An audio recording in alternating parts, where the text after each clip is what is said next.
Good evening, I'm Patricia Vallone with a CTV News update. Well, Maryland was taken by storm last night, literally. BGE says there were at least 100,000 outages in the state at the peak of the storm, while Pepco says there were 776 customers impacted in the county. Damage was scattered throughout the area, but officials say that in Bowie, Greenbelt, College Park, they say that those communities did not sustain any major damage. Meantime, Governor Wes Moore spoke in Carroll County this morning in the aftermath of the storm. One of the incidents there included more than 30 broken voltage poles that trapped motorists in their vehicles on Route 140 in Westminster. This is going to take some time to fix. The damage from last night is significant, and it will take time to make sure that we are getting everything done. But know that we plan on staying coordinated, we plan on staying focused, and know that we are going to get this done. And officials say there were no serious injuries or casualties last night. Well, power outages are still causing issues in our area. Take a look at this. It's the intersection of Sheriff and Bright Seat Roads. The traffic signals were out this afternoon, causing a headache and potentially hazardous conditions for motorists. Prince George's police posted about the outage on social media. Officers say when traffic lights go out, treat it like a stop sign. Well, European scientists have confirmed what we suspected all along, that July was hotter than usual. Byron Scott has the story. In fact, scientists say it was the world's hottest July on record. July's global average temperature, scientists say, was 61.51 degrees. Officials say the U.S. had its 11th hottest July in 129 years. Now, the U.S. is at a record 15 weather disasters that caused at least $1 billion in damages. Also, as you know, our area was impacted as well with excessive heat and storms that caused widespread damages. The National Oceanic and Atmospheric Administration records go back to 1850, and scientists warn it's only going to get worse. Back to you. Thanks, Byron. In other news tonight, the Capitol Heights woman wanted in connection with a July stabbing death has been arrested. 21-year-old Rykia Poston, who police say stabbed the victim, was picked up yesterday. She had been on the lam since July 8th when 62-year-old Mervyn Daniel was murdered inside a restaurant in Sea Pleasant. Poston's alleged accomplice, 37-year-old Jesse Cully, is already in custody and is charged with accessory after the fact.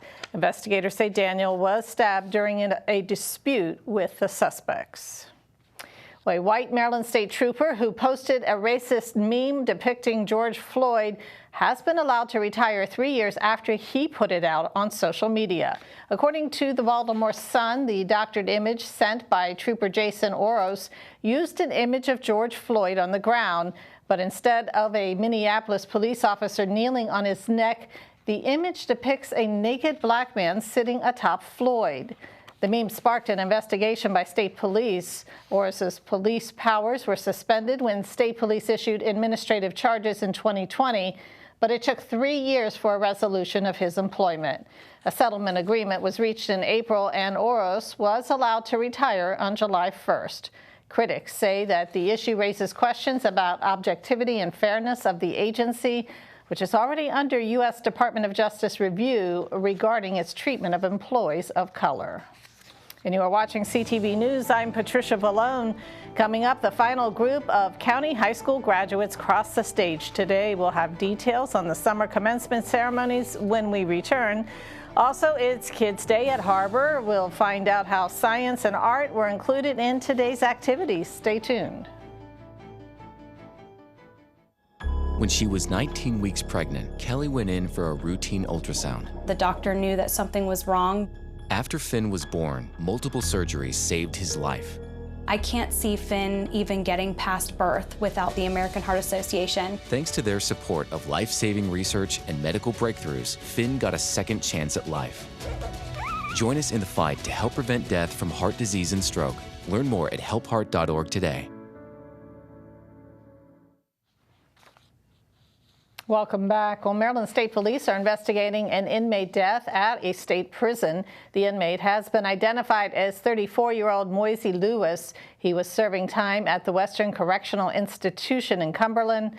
Authorities say that Lewis was found in his cell with multiple injuries yesterday afternoon. The suspect, who is also an inmate, has not yet been charged. Montgomery County Police need your help locating two missing teen girls. This is 16-year-old Jocelyn Sanderson. She was last seen near Scarlet Sage Court in Burtonsville about 1 a.m. on last Saturday. She's 5 feet 2 inches tall and was last seen wearing a black hoodie sweatshirt. Meantime, a 14-year-old girl is also missing. Her name is Genesis Chavez. She was last seen in the 3400 block of Hewitt Avenue in Aspen Hill last Wednesday. Anyone with information on their whereabouts is asked to contact police. Well, as we recently reported, clear backpacks will be mandatory for Prince George's high school students during the next academic year. For middle school students, they'll be optional at least until the winter break when the policy is reevaluated.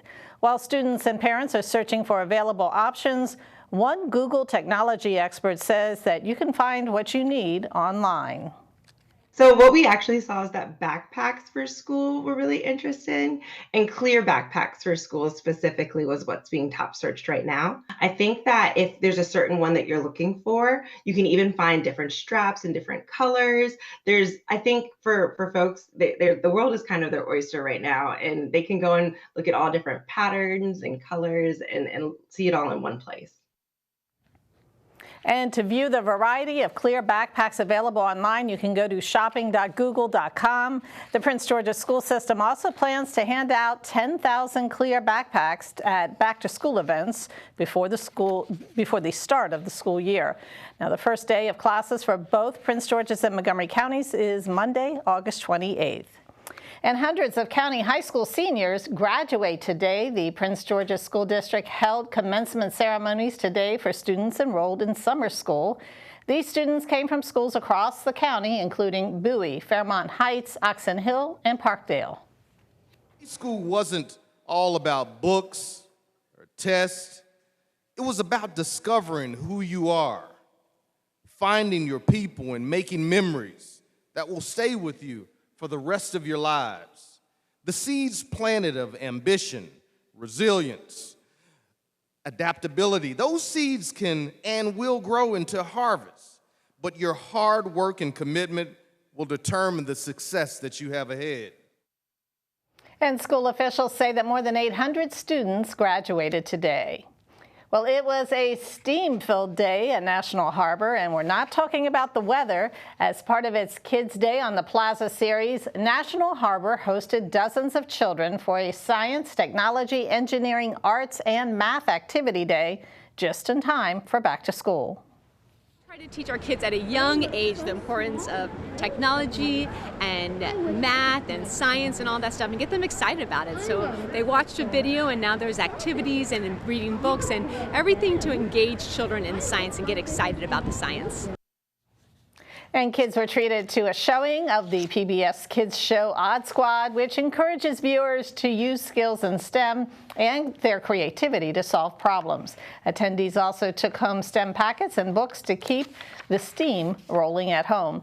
Now, Kids Day events will continue through August. For more information, visit the website on your screen. And you are watching CTV News. Still ahead, Simon Buggs with your Tuesday Sports Page report. Stay tuned. Hey there, sports fans, and coming up in a bit, some insight from some very important pieces from the UMD football and basketball teams. Stay right there.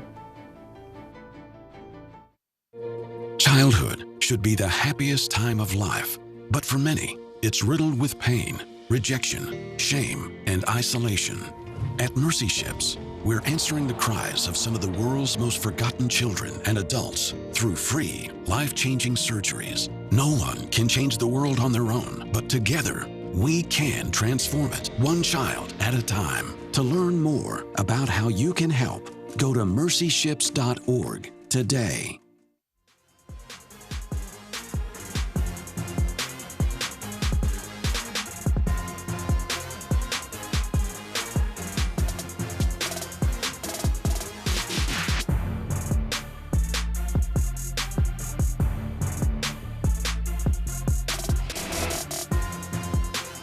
Okay, everyone, it's time for your Tuesday Sports Page. We'll start with some college football. The Terps football team is big on development, and that has allowed numerous players to be drafted into the NFL. The Terrapins do a good job of developing defensive backs, and defensive coordinator Brian Williams explained why College Park is the place for DBs looking to grow. Well, for one, we got really good coaches. Coach Baker does a really good job with our corners. We got Coach Spavital here now coaching our safeties. And then the fact that I think we play multiple coverages. We play press man on the outside. We play off man. We play every zone on the man. We play a lot of man coverages, and we mix it up. So it gives our guys a chance to, show their abilities doing different schemes and techniques. And then, just the level of accountability we hold in that position. We depend on those guys. We obviously have to play against really good players in this league. So when they get a chance to go out and do a good job against them, then it obviously boasts their ability to impress the next level. Sticking with the defensive side of the ball, Terps cornerback Tarheeb Still is going into his senior year at UMD. And he touched on his expectations for the team's defense in 2023. I feel like this defense, we're going to grow a lot and show a lot of improvement. Last year was really our first year working under the defense, but now we got a lot of guys that have been in it, that are used to it, and also we have a lot of older leadership in the room. So I feel like the older guys are really going to encourage and help bring along the younger guys so we can really make it a complete roster top to bottom. Moving on to Terps basketball, Baltimore native Jonathan Lamoth is entering his freshman year as a Terp and comes with an impressive high school resume. At St. Francis Academy, Lamoth became the first player in the school's history to average a triple-double in the regular season. He also made 2 all-conference first teams. Lamoth spoke about what his experience has been like with the team so far. First impression of my teammates, we compete hard every single day, and everybody's really hard working in here. And Coach Willie, he's going to push everybody, even the coaches, every single day. So it's been fun, and you got to bring your A game every single day. Lamoth also likes the fact that the team is filled with so much local talent. It makes it easier because I've been seeing them play. Even guys like Jameer that's older, I've been seeing him play for a long time, being at the math and stuff. So it just makes me more comfortable. I know their style of play because around the East Coast we kind of play alike. So it just makes the transition easier and helps me just like play together with them. And that is your Tuesday Sports Page. Simon Buggs, CTV Sports. Thanks, Simon. And now let's get a quick check on our 3-day weather forecast. Tonight, mostly clear skies, lows near 67. Tomorrow, bright and sunny, highs near 87. And Thursday, possible showers with highs around 83. Friday, mostly sunny and highs near 87. Now for your community calendar, the County School District will be hosting 3 back-to-back school drive and dash events. They'll be held Saturday, August 12th from 9 a.m. to 12 p.m. Locations include Charles Herbert Flowers, High Point, and Oxon Hill High Schools. Free backpacks will be given out while supplies last. For more information, you can visit pgcps.org. And that wraps up our CTV News Update. Join us again tomorrow at 4:30. Have a great night.